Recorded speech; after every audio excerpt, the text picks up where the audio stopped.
Boa noite a todos. Sejam todos bem-vindos à nossa casa de oração. Eu vou passar um recado para vocês.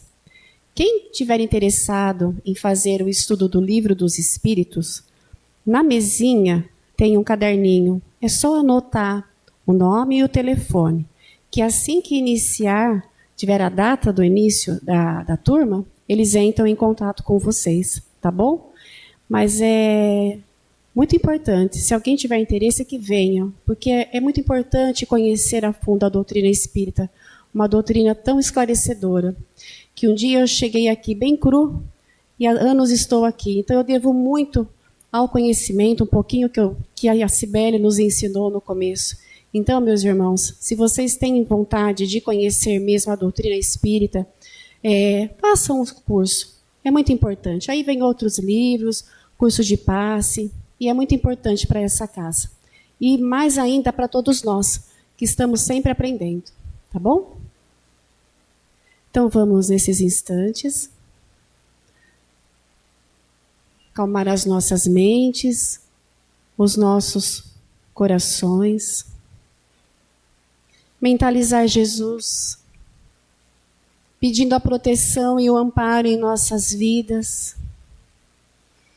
Pedir também a Maria, Mãe de Jesus, que nos envolva em nossa caminhada, os nossos pensamentos.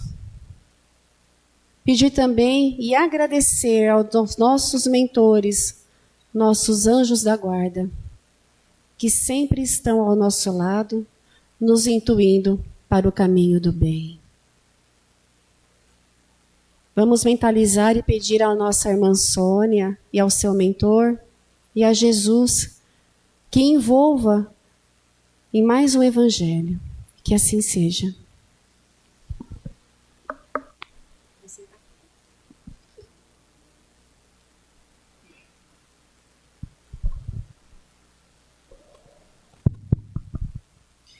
Boa noite a todos.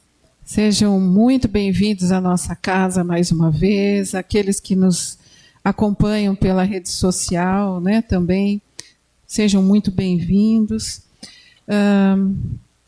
A Kátia falou do curso, né, convidou as pessoas para participar do curso. Eu digo que não é só estudar sobre a doutrina espírita, mas é estudar sobre si próprio. Quem começou, fez o estudo do Livro dos Espíritos, quando terminou, certamente é uma pessoa diferente. É uma pessoa mais consciente, né, de si próprio, dos seus limites, dos seus defeitos, das suas virtudes, e com muita vontade de se tornar cada vez melhor. Então, segue a dica aí, né, para quem quer se modificar, quer se transformar. E falando nisso, né, o tema de hoje é roteiro para desenvolvimento das virtudes, segundo o Sermão da Montanha. Acho que a maioria de vocês já deve ter ouvido falar do Sermão da Montanha. Ele está contido no Evangelho de Mateus, nos capítulos 5 a 7.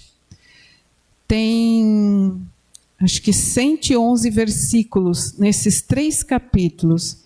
Então, esses 3 capítulos resumem toda a obra de Jesus.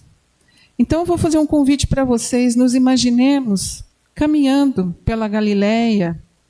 De repente, avistamos uma colina e Jesus se coloca no alto dessa colina para nos falar sobre o Sermão da Montanha, para nos falar sobre as virtudes, para chamar a nossa atenção sobre a necessidade de nos transformarmos como seres espirituais, como seres humanos, como cidadãos que somos. Então, Jesus fez este convite lá na colina da Galileia e passou para eles a mensagem do Sermão da Montanha. Essa mensagem é seguramente uma orientação moral e espiritual profunda, que transcende, né? Que passa dos limites, do simples cumprimento de regras religiosas. Não se trata de regras religiosas, se trata de regras de conduta para viver bem. Gandhi dizia que se todo o resto se perdesse e sobrasse apenas o Sermão da Montanha, e olha que Gandhi, né, era de outra doutrina, ele diz que tudo se salvaria, tudo estaria salvo. Então, para a gente entender um pouquinho, a gente vai fazer uma comparação com a mensagem recebida por Moisés e a mensagem transmitida por Jesus no Sermão da Montanha. O que tem de semelhança entre as duas é que ambas foram recebidas num monte, né, numa colina. Moisés recebeu os 10 mandamentos, né, no Monte Sinai, no Egito, e Jesus passou a mensagem do Sermão da Montanha no Monte das Oliveiras, lá na Galileia, que hoje é Israel. A natureza dessas duas leis, né, tanto da lei de Moisés quanto da nova lei passada por Jesus, embora ele tenha dito que não veio destruir a lei, né, no sermão ele fala disso, mas fazê-la cumprir. Então, quando Moisés, 1400 e poucos anos antes de Jesus, recebeu a mensagem de Deus, né, através dos 10 mandamentos, teve a necessidade de criar uma lei para que aquele povo que ele estava conduzindo, o povo de Israel, que estava sendo escravizado no Egito, e que ele liderou essas pessoas, né, para a libertação, mas ainda eram pessoas que tinham muita dificuldade de convivência, porque passaram anos sendo maltratadas. Então, essas pessoas precisavam de uma regra de conduta para viver bem, né, para ter uma sociedade equilibrada. Então, não se trata apenas a lei mosaica, não se trata apenas de uma lei moral, mas também de uma lei civil, porque Moisés precisou estabelecer ali praticamente perto de 600 leis para impor a regra de boa convivência. Quanto ao Sermão da Montanha, a sua natureza, ela nos traz um ensinamento ético e espiritual, porque ela bate na tecla da transformação interior de cada um. Jesus vem chamar a nossa atenção para essa transformação íntima. Com relação à lei mosaica, né, o objetivo principal era manter a ordem de comportamento daquele povo, regular a conduta do povo de Israel. Era necessário isso. Já a mensagem trazida no Sermão da Montanha, ela enfoca na transformação íntima de cada um, promovendo virtudes como amor, humildade, misericórdia e tantas outras virtudes que são necessárias para que a gente tenha uma boa convivência. Porque se a gente seguir essas regras de virtude, nós não precisaríamos de lei, principalmente de tantas leis como nós temos, né? Quanto mais lei um povo tem, uma nação tem, significa que mais desequilibrada é essa nação. Então precisa das leis para regrar. Mas se a gente seguisse as leis morais, as leis que Jesus, né, nos colocou, nós não precisaríamos de leis físicas, leis civis, para que a população convivesse em harmonia. Um ponto extremamente importante que talvez poucas pessoas sabem. Kardec ele estruturou a obra do Livro dos Espíritos e do Evangelho segundo o Espiritismo, seguindo toda a estrutura da mensagem recebida no Sermão da Montanha. Ali ele trabalhou as bem-aventuranças e tantos outros assuntos, né, correlatos, que estão contidos nessa mensagem do Sermão da Montanha. Aí, apenas para a gente fazer um breve parênteses, né, apesar que está pequenininho aí, está desfocado, mas é só para que vocês tenham uma noção de as bem-aventuranças, que todo mundo já ouviu falar, quem não conhece, quem que não conhece, né, as bem-aventuranças, e o paralelo que Kardec utilizou nas obras que ele editou. Então, bem-aventurados os humildes de coração, porque deles é o reino dos céus.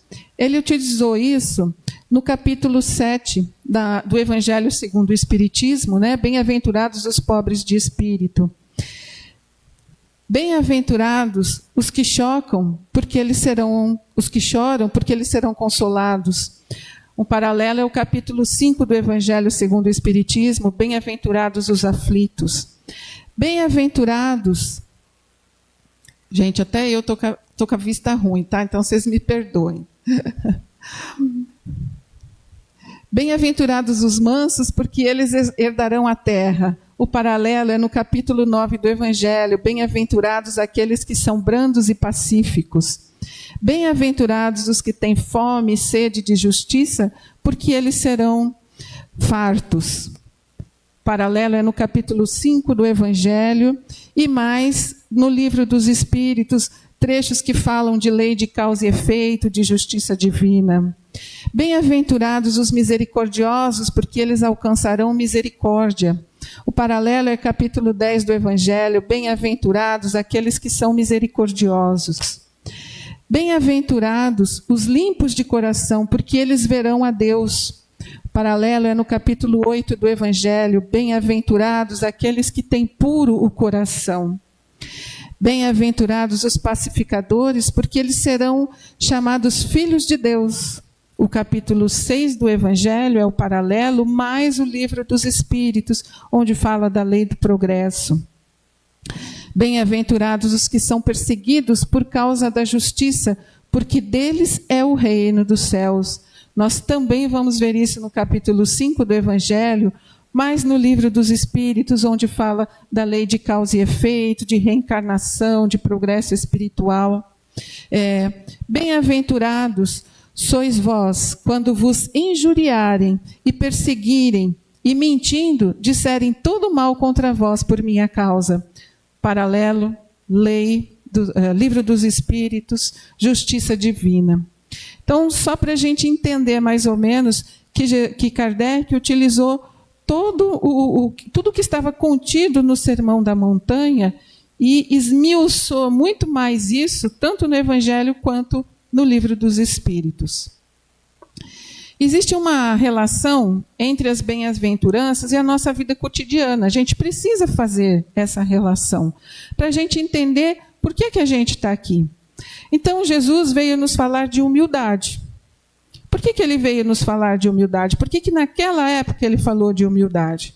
Hoje, mais do que nunca, né, nós estamos num mundo que valoriza o sucesso, a autoafirmação. Então, a humildade é que nos convida a reconhecer nossas limitações, a depender de Deus, no trabalho, na família, né, nos relacionamentos, seja em qualquer situação que for, é a humildade que nos torna mais receptivos à ajuda dos outros e mais capazes de aprender com os nossos erros. Porque se a gente não tem humildade, a gente não consegue reconhecer os nossos erros, né? Jesus nos fala também de compaixão. A compaixão que nos leva a olhar para o outro com empatia, a nos colocar no lugar do próximo. Aí a gente vai ver, quando é que a gente tem compaixão? Como que a gente pode exercitar essa compaixão? Pode ser no trânsito, pode ser na fila do mercado, do banco, em qualquer interação, dentro da casa religiosa, dentro do trabalho social, enfim. Nós temos inúmeras oportunidades de exercitar a compaixão e podemos praticar buscando compreender as dificuldades dos outros e oferecendo uma palavra de conforto ou um gesto de bondade, sempre que a gente sentir que for necessário. Quando a gente sentir a necessidade do outro de ouvir alguma coisa, algum conforto, algum esclarecimento, é responsabilidade nossa compartilhar isso com a pessoa.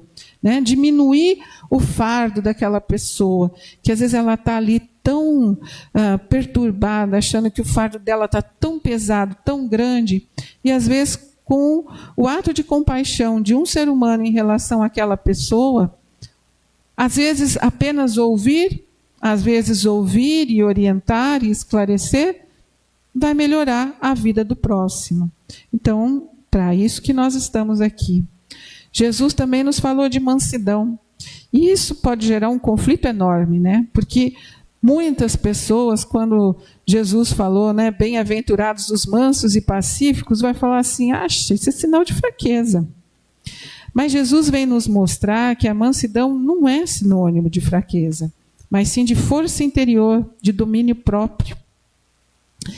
Em momentos de conflito, a mansidão nos ajuda a responder com calma e sabedoria, evitando reações impulsivas que possam agravar a situação. Então, veja bem o quanto é preciso ser forte para manter as sombras dentro de nós, para não libertar os demônios que a gente tem dentro da gente quando o outro faz alguma coisa ou fala alguma coisa que nos desagrada. Então, é preciso ser muito forte para nos conter, para manter a calma, a mansitude, né? E pacificar aquele momento.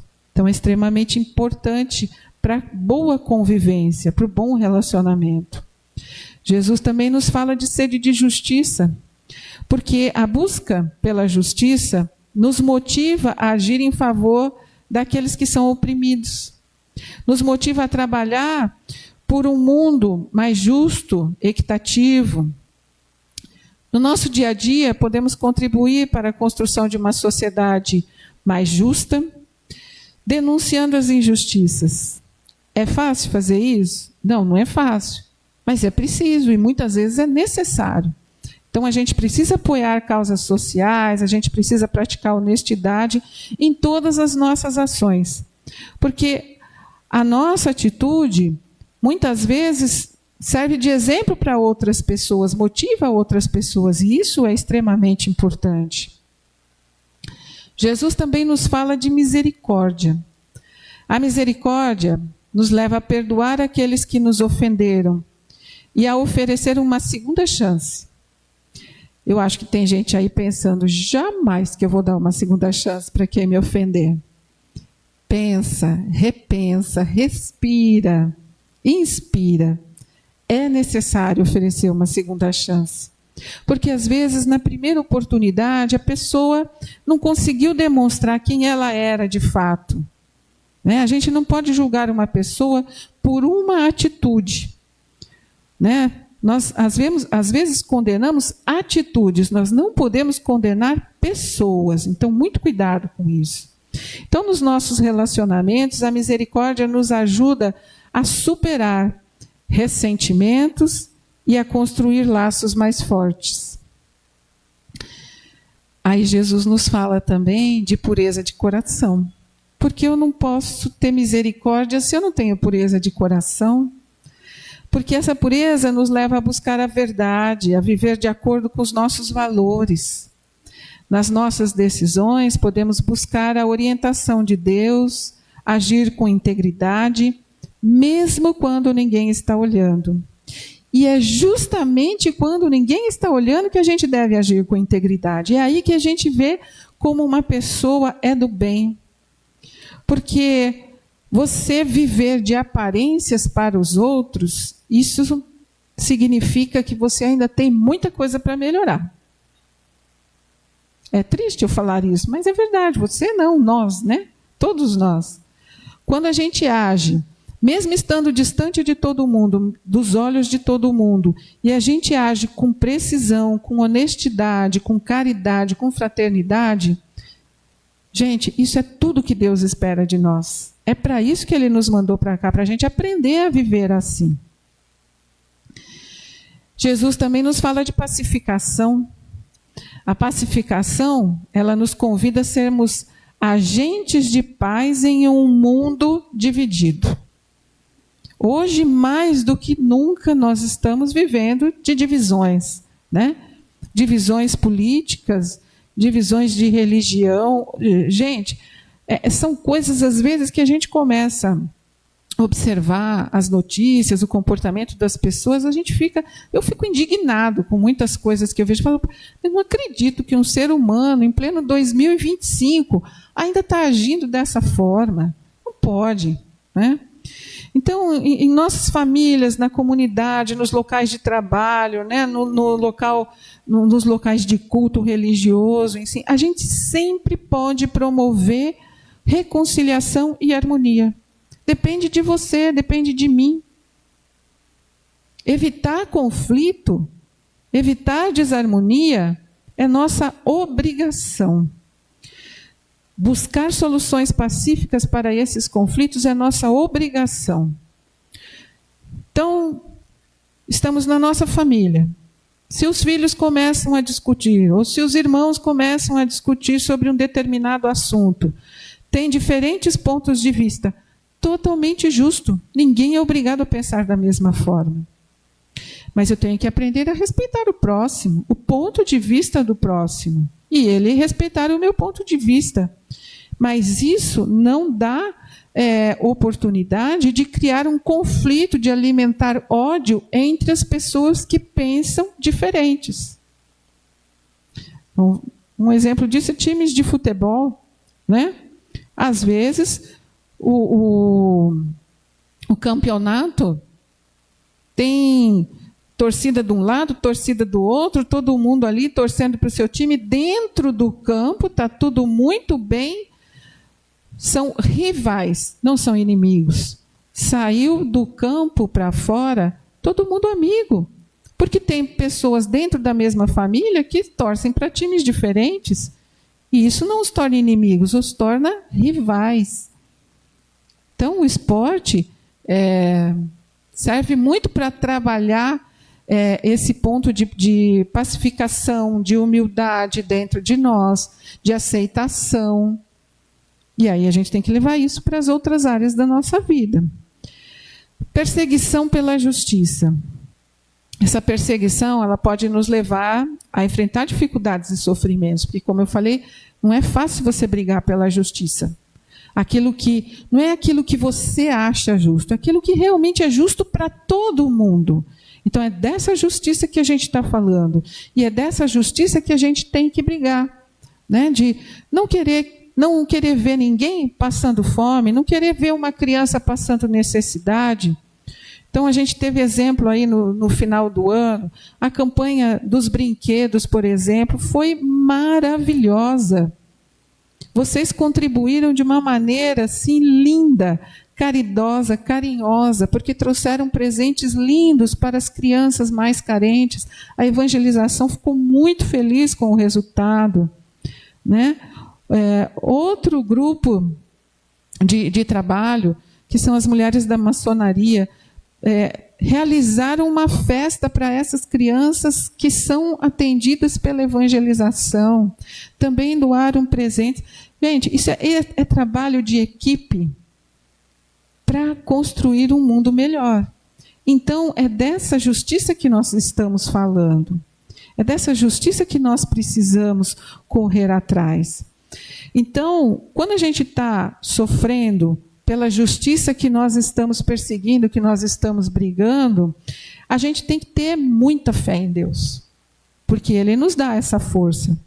Porque essa fé em Deus é que persevera a gente, que nos dá a vontade, que nos dá a afirmação e a confirmação de continuar a fazer o bem, mesmo quando somos incompreendidos ou perseguidos. Então, é isso que Jesus quis nos trazer com a mensagem do Sermão da Montanha ou Sermão do Monte. Mas nós estamos falando aqui de várias virtudes, mas, Sônia, o que você quer dizer? Aí você falou aí de várias virtudes, o que isso impacta na minha vida? Impacta e muito. Essas virtudes, elas têm consequências sociais e espirituais muito importantes para a nossa vida. A primeira coisa, elas desenvolvem crescimento pessoal e espiritual. Porque quando eu pratico honestidade, compaixão, paciência, coragem, etc., etc., etc., tudo isso contribui para um desenvolvimento de um caráter sólido da pessoa, um caráter íntegro da pessoa. Uma pessoa de caráter, ela é altamente confiável.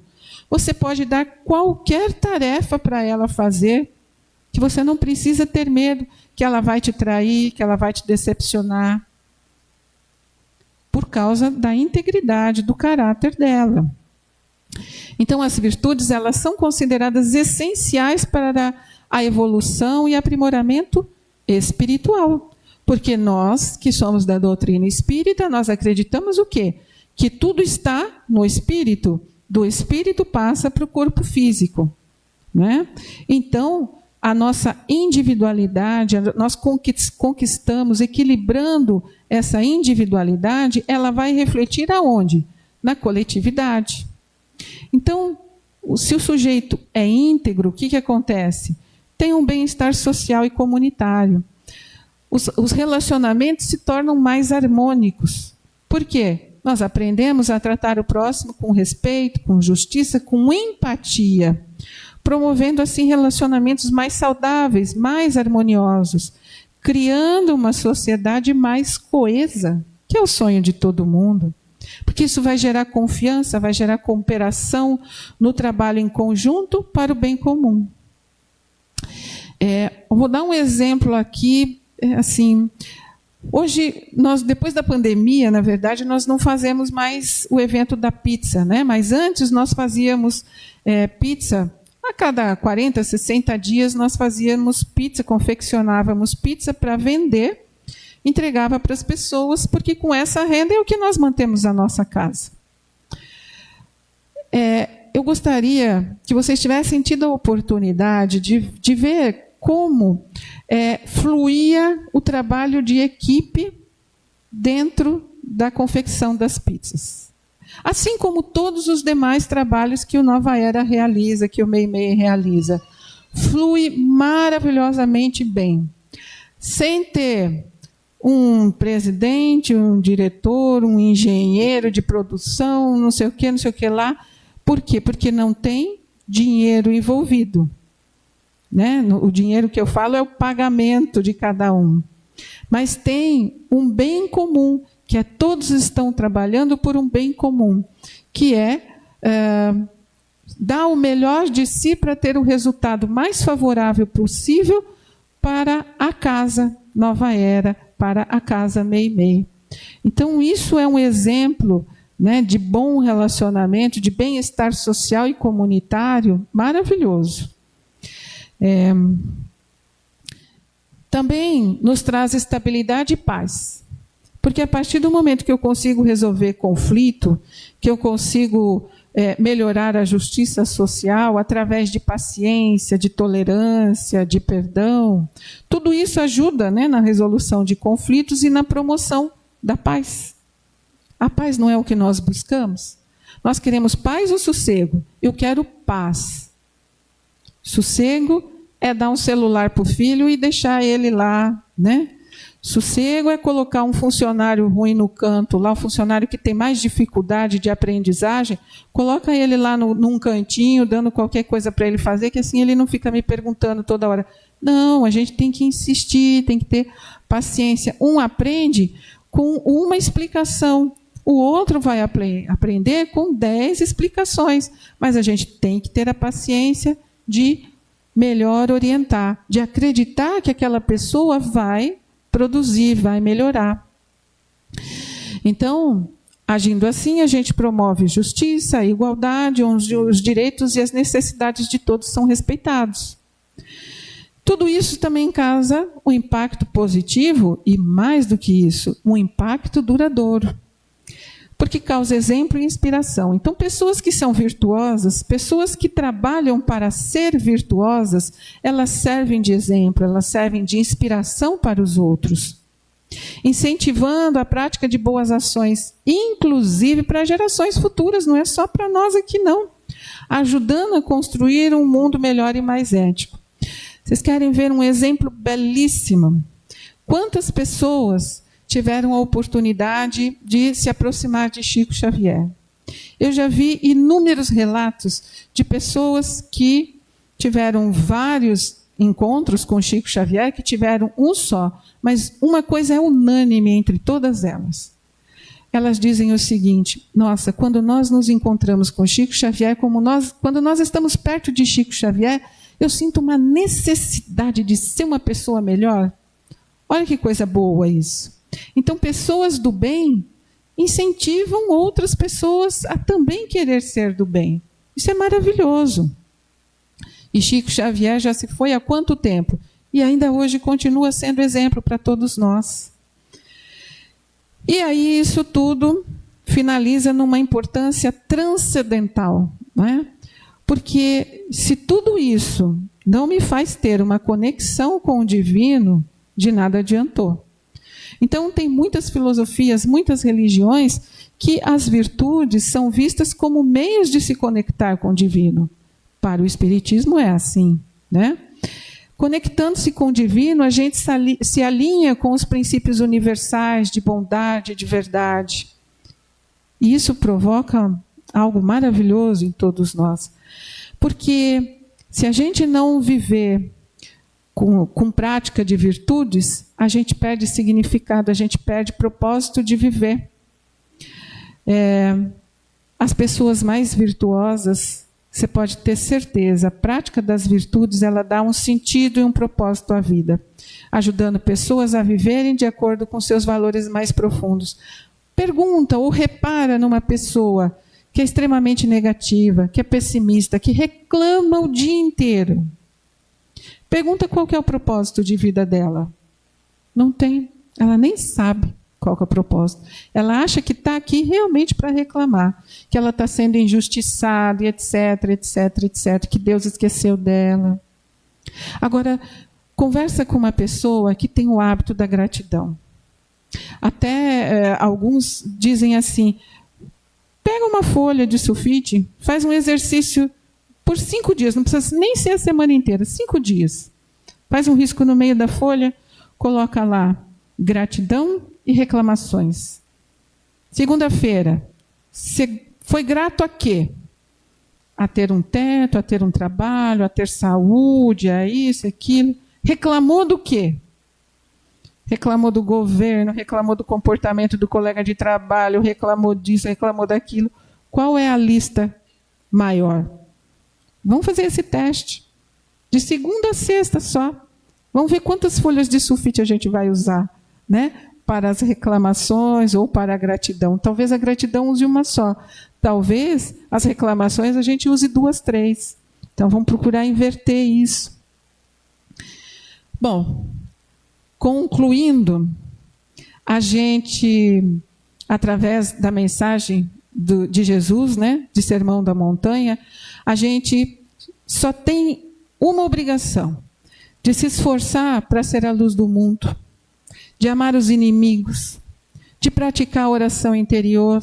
Aliás, a oração do Pai Nosso está lá no Sermão da Montanha, quando ele nos fala da oração, né? Praticar a caridade ativa e silenciosa, ter cuidado com julgamentos temerários, isso é muito preocupante, sentir a autoridade advinda de Jesus, de Deus, e o conselho de ouro, né? Fazer aos outros o que gostaríamos que fizessem a nós. Tudo isso vai nos tornar aptos a participar da regeneração planetária, porque nós estamos em processo de regeneração planetária, mas o planeta não vai se regenerar se as pessoas não se regenerarem. Então, fica aqui o convite para que vocês leiam o Sermão da Montanha, vale a pena, é lindíssima, é belíssima a mensagem que Jesus nos trouxe. Tenham a oportunidade de ler os capítulos do Evangelho, né, que ele vem falar sobre as bem-aventuranças. Kardec foi muito feliz nas suas colocações. Essa foi a minha visão, porque eu sou uma pessoa otimista, eu acredito muito que as pessoas estão melhorando, que vão melhorar ainda mais, que por pior seja o comportamento de uma pessoa, que ela tem a oportunidade de melhorar, mas a gente precisa dar essa oportunidade para ela, tá bom? E nós também temos a obrigação de nos melhorarmos como seres humanos, seres espirituais que somos, se quisermos participar desse processo de regeneração planetária. Tá bom? Muitíssimo obrigado pela atenção de todos vocês. Fiquem com Deus, tenham uma boa semana.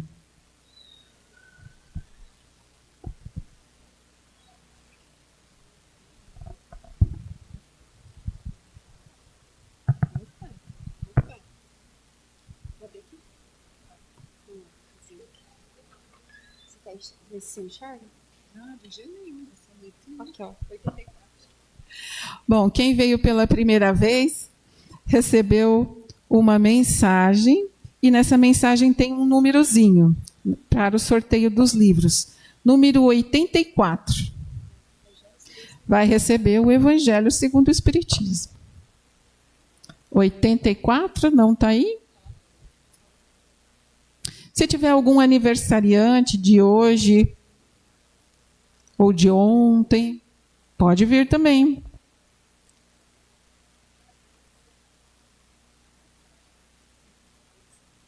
Não tem nenhum aniversariante? Nem de ontem?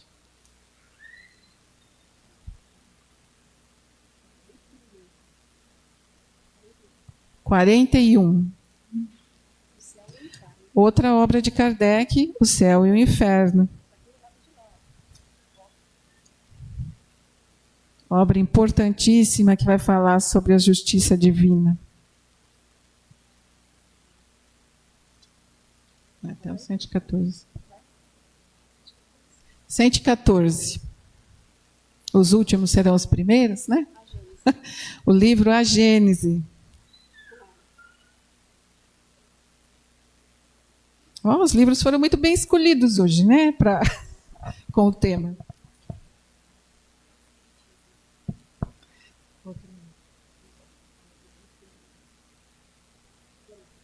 XIX.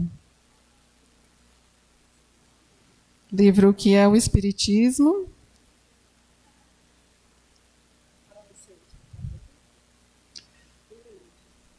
Número 9. Saudade de Deus. Bom, boa leitura a todos.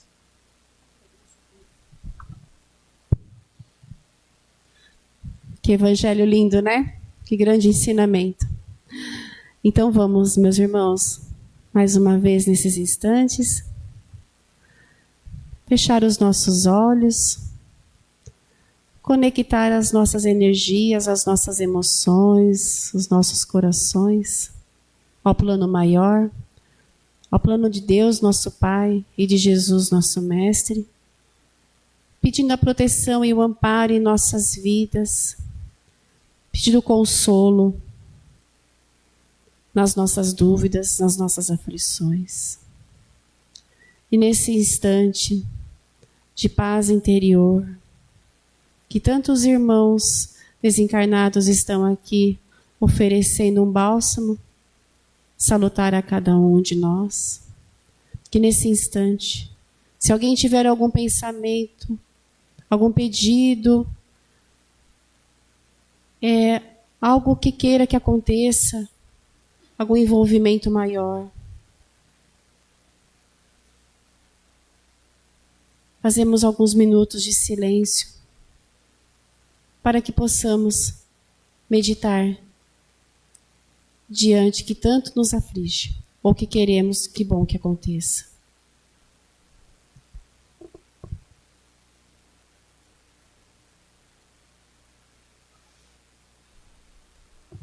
Rezemos juntos a oração que Jesus nos ensinou.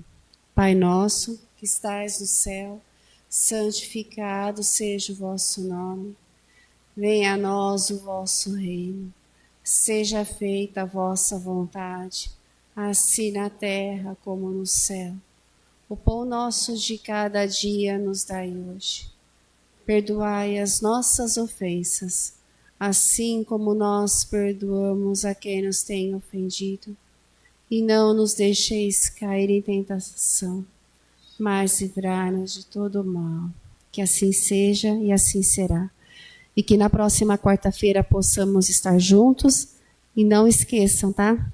No livrinho lá do Livro dos Espíritos, para quem se interessar pelo curso. Uma boa noite.